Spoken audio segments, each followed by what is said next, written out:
part 2 of a 3-part series on how I made the globe, the ring, the stand for it, and did the pyrography. In this one, part 2, I'm going to show you how I made this ring, the rest of the stand. Now let's get some work done. See how this was done.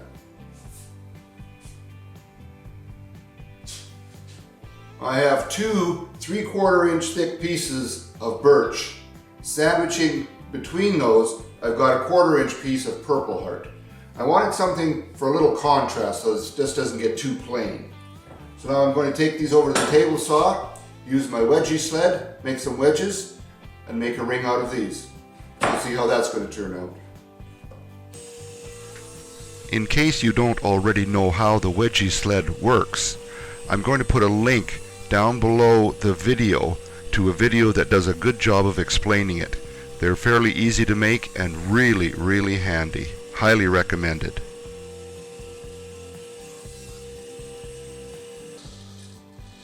All the 16 segments cut perfectly. There's no light visible between the segments. You can see just looking at the surface, they're nice and snug, nice and tight. It's a fairly tall ring, so I've used 2 bands of hose clamps around them. Now I'm going to take them apart, put glue between all the segments, glue them together, and then I'll be back when that's ready to work with. Okay, the ring is glued up, ready to work with. I put it through my drum sander, so both sides are nice and smooth and flat. Now my next step, before I round this and get rid of these flat sides, I want to drill an 11/16 inch hole right through the center of this segment and the one below it. The reason for that is I'm going to put these bronze bushings through there so that the 1/2 inch threaded rod can pass through them. You often see, if you look at globes online, or if maybe you've got a globe, they've got either just slightly over half ring around the globe for the globe to spin in. Sometimes it's a full ring. I'm still deciding if I want to go with the half ring, the full ring, what to do there. But right now I want to get this done, take it to the drill press, and drill these holes. Now my drill press is a big drill press, but I still don't have quite enough room between the table and the chuck to have this bit out far enough to go all the way through. So I'm going to drill as far through as I can, and then I'll put this bit into a hand drill later to finish the holes.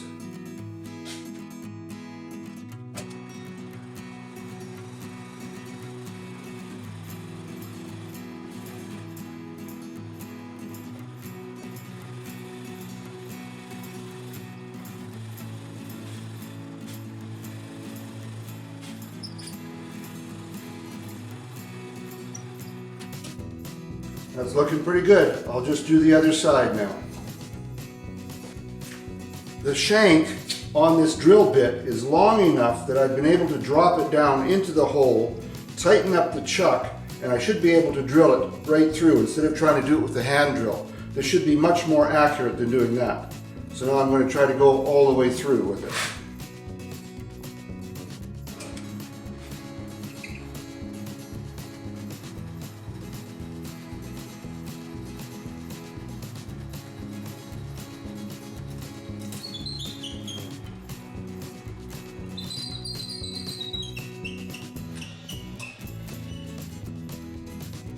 Now I'll just loosen this off, let the bit right through, turn it over, do the same thing on the other side. Well, got them drilled through. Not quite perfectly straight. I had to actually tap this through with the mallet a little bit, but it's close enough, and it's better than the first couple. These two I didn't take enough care with, and they didn't line up well at all. That's okay. I'll find a way to disguise that. Half of my woodworking is disguising things. Make it look like it was meant to be that way. So now, the next step will be to turn this round, and let's take a look at how I'm going to do that. Here I am drawing 3 circles close to the edge of this round MDF plate. Alright, using these circles, these rings that I've drawn on this plate, I should be able to use that to center this ring very well. Now, I've heard guys claim that they work within a tolerance of 1/1000th of an inch. Excuse me? I can't see 1/1000th of an inch. I'm happy if I'm working within a 64th of an inch. So I'm not going to make a claim like that. It's the end result that I worry about, and I think this is going to work out just fine. So now what I want to do is I want to take hot glue, put it all the way around the outside to hold this to this plate, and then I'm going to work on getting the inside to the dimension that I need. It's too tight right now for the sphere to fit through. I want there to be maybe a 1/4 of an inch gap around the outside of the sphere when it's inside here. So I'm going to glue this, put it on the lathe, open this up with a variety of tools, mostly the parting tool likely, and then we'll take a look at how that's going to work. I'll be back. Well, I've got lots of hot glue around the outside holding this down. I've been using hot glue for quite a while, and I really like it. Works very well. I have a lot of faith in it. What I do not have faith so much in is the MDF. I've actually had it come apart in layers at one time. So it always makes me a little nervous, but I've checked it over. It looks like it's going to be fine. If it flies apart on the lathe, I'm not going to be a happy camper. So now over to the lathe, join me there. The outside diameter of the sphere is 13 1/8 of an inch. And the opening I'm going to cut to this outside line is 13 3/4. So that'll give me about 5/16 of an inch all the way around the outside. Should be lots of clearance and not look too big or too tight. So now I'm going to turn this at 1000 RPM, and using my parting tool, I want to part this away.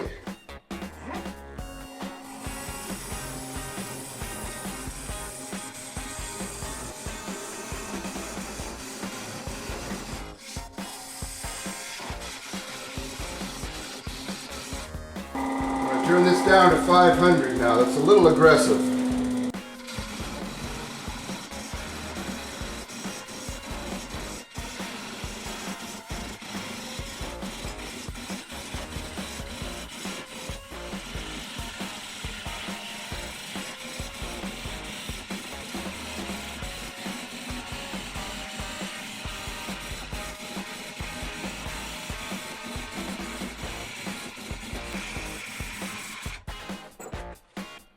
I can feel it giving way there. It's very, very close. There we go. I don't know if I'll ever be able to use that for anything, but I certainly won't just throw it away. Now I'll clean this up, square it up nicely. Got a little ways to go to get it square, I believe.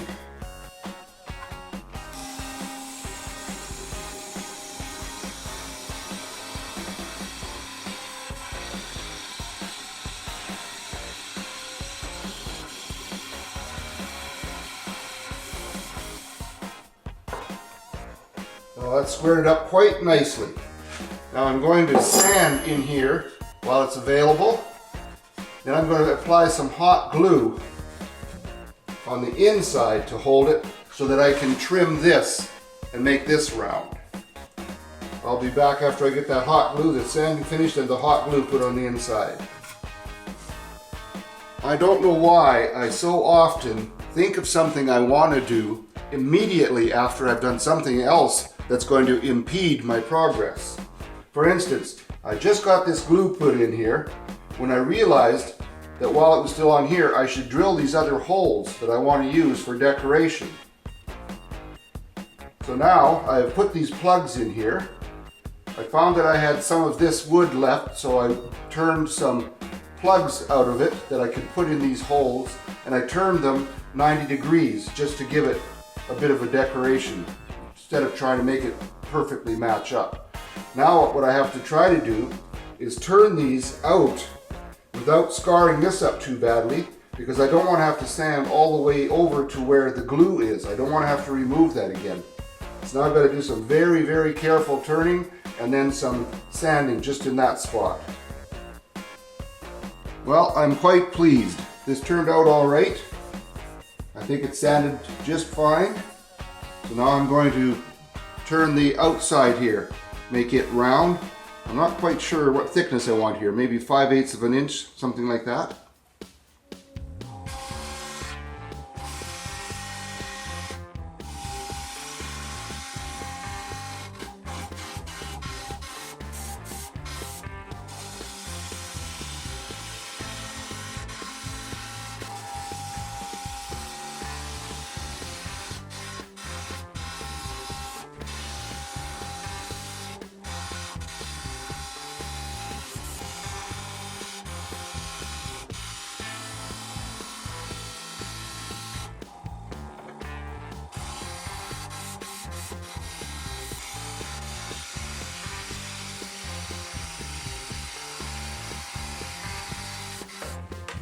Now I just got to sand that and then take it off of this plate.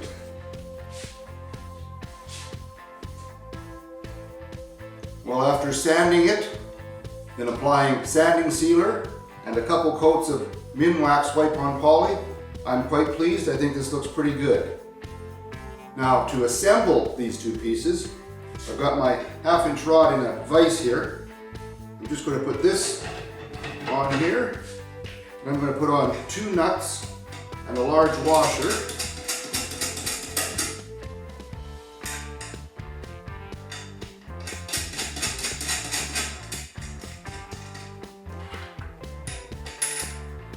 And then slide this on there.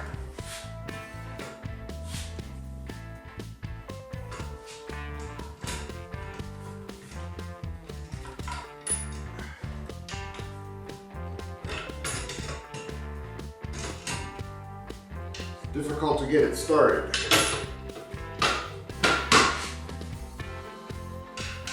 Now I have to just slowly bring these nuts down and keep dropping this down on the rod until the rod comes all the way through the top.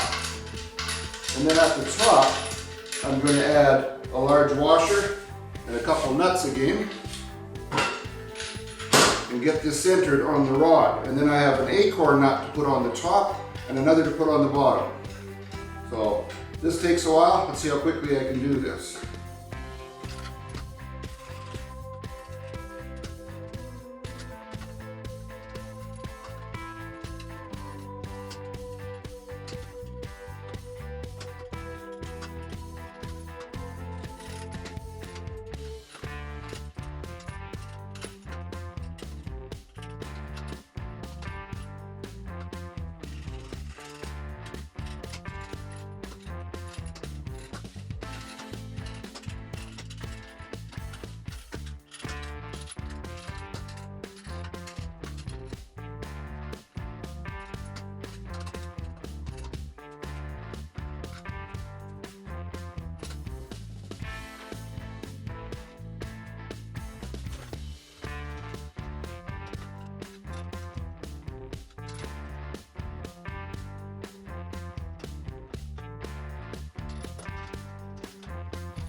Now when I tighten these nuts up in here and get this spacing properly done, it's going to spin in here quite nicely, I believe.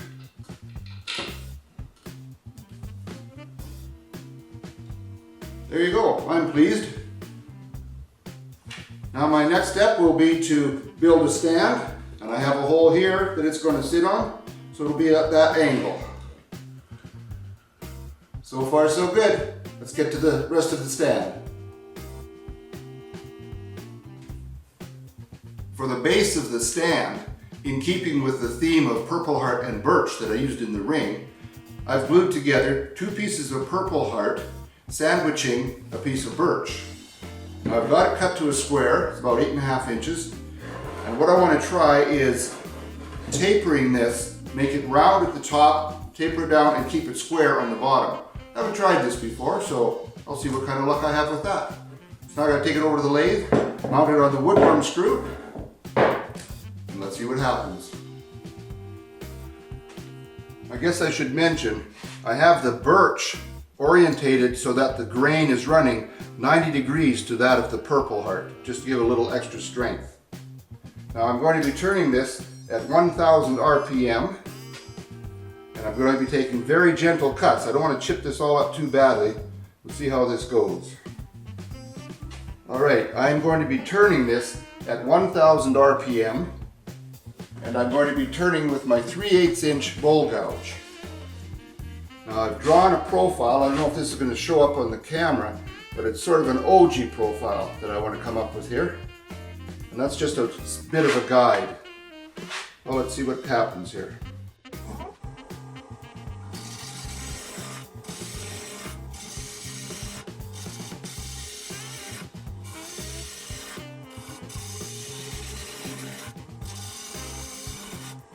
Going to increase the speed to 2000.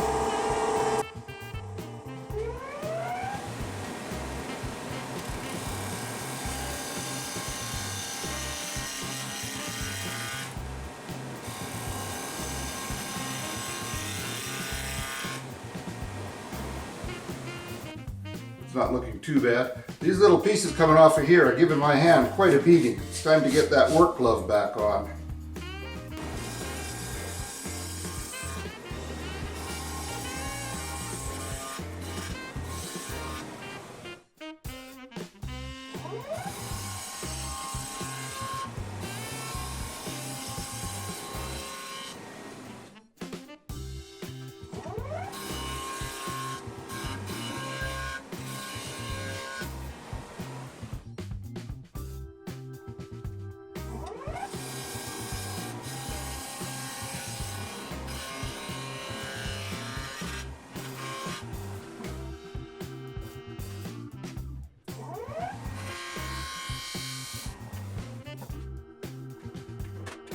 Well, I'm pleased with it so far. A little ways to go yet though. I do want to bring it from fairly close to the circle I've drawn in the center, just to start tapering it gently over here.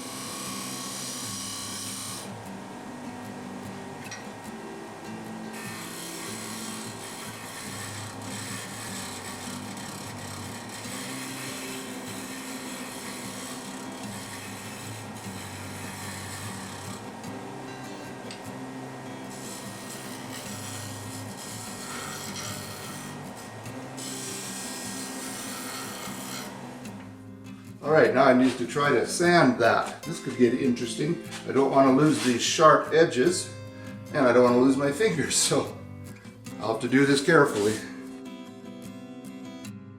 Alright, to sand this, I'm going to be turning it at 500 RPM in reverse so that the dust will go off of here into the dust collector port. And I'm only going to sand from here to here using this. I don't want to go down over the edges because that'll take this crisp edge off. So this area and the flat areas I'm going to have to do by hand. A little more time intensive, but it's not something I'm in a rush to do. Just like to do it properly if I can. So now I'm going to put on my air shield. Don't want to be breathing that dust in my lungs. And I'll do a little sanding.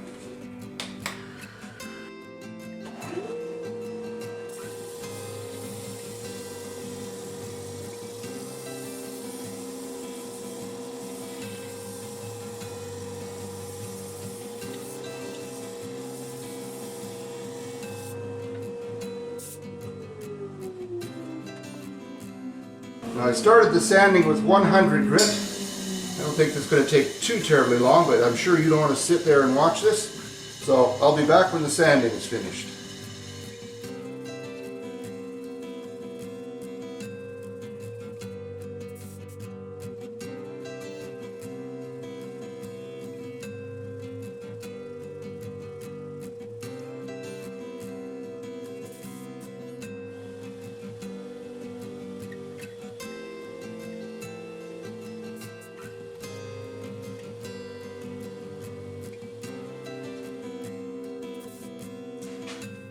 Well, I am very pleased. I've sanded this to 400 grit. It's nice and smooth. This was a little bit of a pain in here because I was doing it by hand with small pieces of sandpaper. It took a while, but I think it was worth the effort. On here it was quite easy because I could just use sanding blocks. Does a nice job. And of course with this spinning and using this, it turned out nice. Now my next step, I want to put a hole in there for the stem that's going to be holding the globe in the ring. I've got this turned down to 250 RPM. I do not like to turn too fast when I'm drilling because I don't want to overheat the bit. I've got a piece of masking tape on here just to show me how deep I'm going to be. I don't want to go in so deep that I end up needing that woodworm screw with the bit.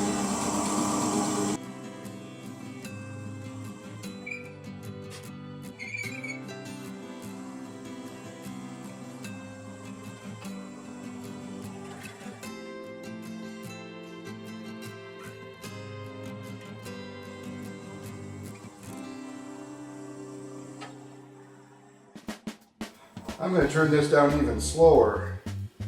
Go down to 150.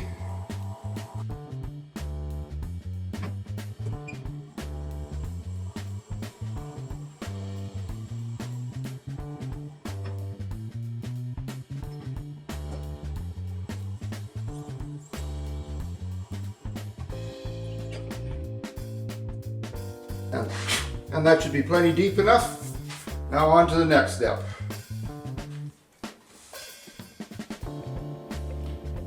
I really like that. So my next thing to do is to make a stem that's going to go between the ring holding the globe and the base of the stand. And I still have some of this wood left, so I'll be using that. So let's go back to the lathe and see what we can come up with there.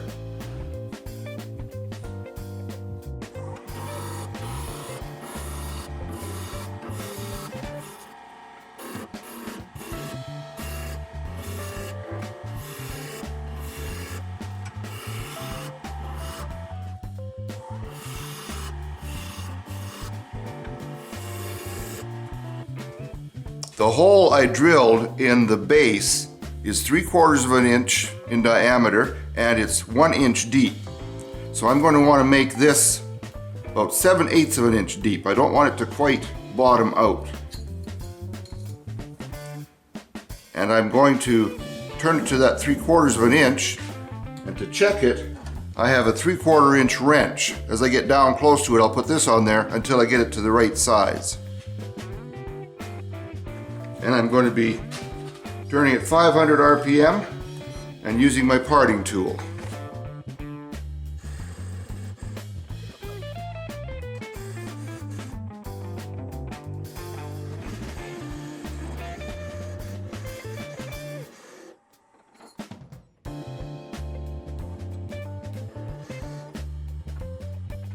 Now I'm just going to take that off and check it in the hole on the base to see how close it is. That fits in there very snugly, so I'm going to try to go across in a straight line, and then if it's a little too snug, I'll be able to take something, probably my spindle gouge, and take just a hair off of it. Possibly use the skew chisel. I'm going to move this over so I can see down and sight along here to see when it's parallel to the bedways.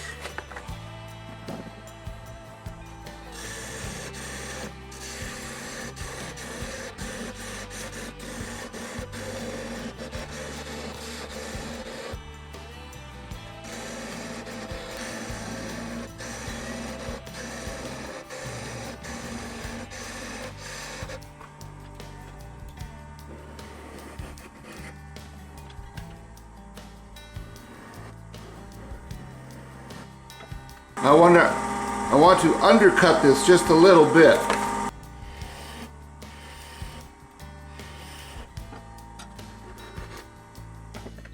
Now I'll take it and check the size again. And it fits in the hole very nicely. Now when I put this tenon into my pin jaws and reverse it to shape this and get the right size tenon on this end, the jaws are going to be larger than this, so I won't be able to clean this up very well. So I'm going to do it now while I have access to it, start the profile a little bit, then I'll reverse it into the pin jaws.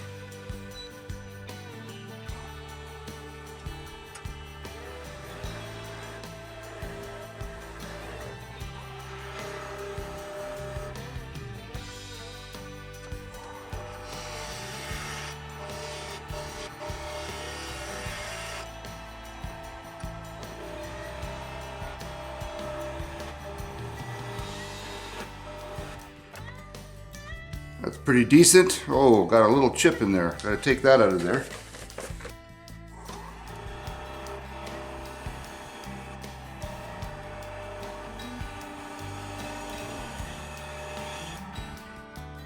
That cleaned it up better.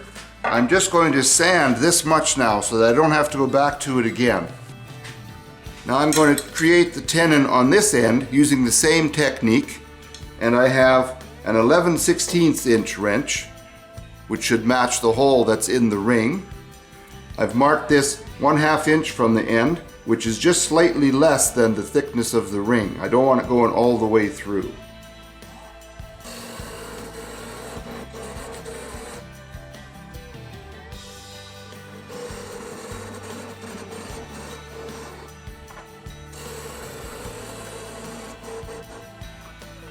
And now I'll confirm whether or not that fits that hole properly. I've drilled an 11/16 inch hole in this board that I can fit on there to see that it fits. The tenon's actually just a little bit too thick right now, but I'm going to take it all the way down there, and then I'll use the skew chisel and fine tune it until it fits.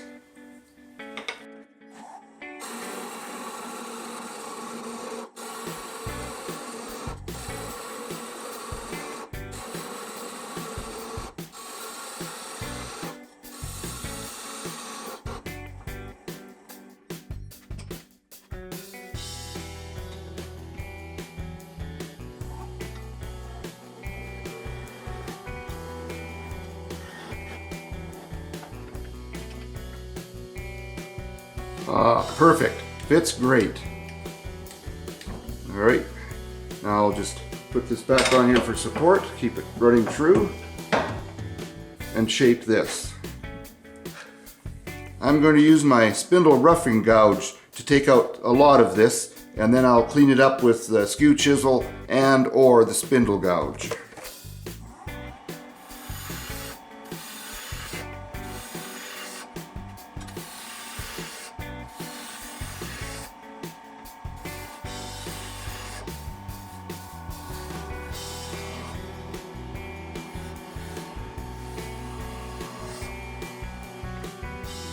Actually, that's not too bad, just like that. Just need a little fine tuning here and then some sanding. I don't want this to be straight. After all, I don't want it to look like it's just a dowel. Give it a little bit of character just having that slope.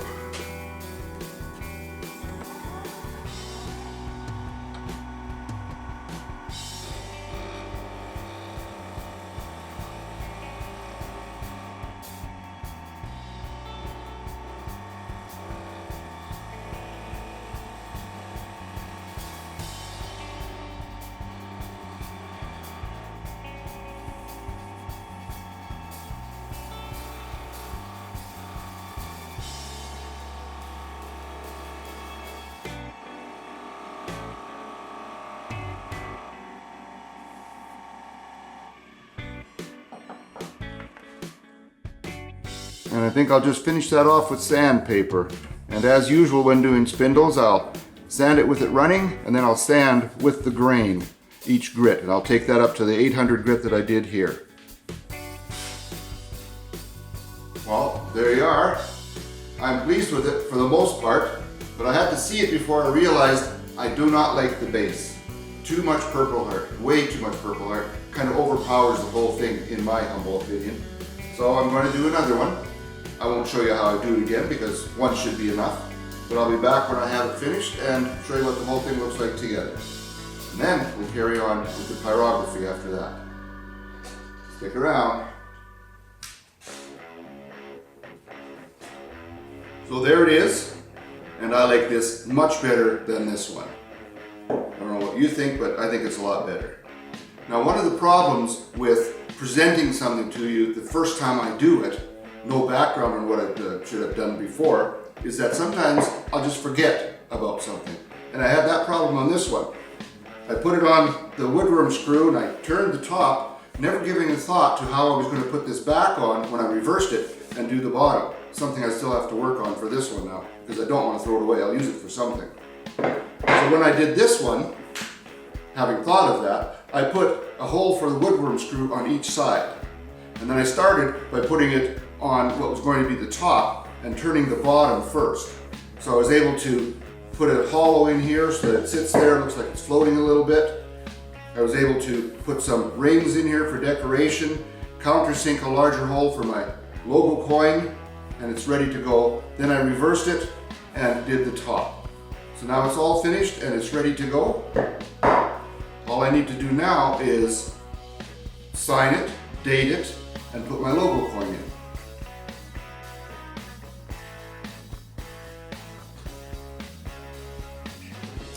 there it is. Signed, dated, logo coin is in it. Indicates what wood species I've used, birch and purple heart. So this is about ready to put together. Let me do that. I'll come and show you what it looks like up to this point. I'll be right back. And there you have it. I'm quite pleased with it up to this point. I like how the single stripe of purple heart travels around here. I have not glued the stem in on either end yet. And that brings us to the end of part 2. Hope you're enjoying this so far. Let me know if you do. Click the like button so I know I'm doing something right. Hope you'll come back for part 3 where I tackle the pyrography on this. It was an interesting adventure doing that. So thanks again for stopping in. Enjoy the day in your shop. Be safe. Remember to subscribe and come back next time. Take care now.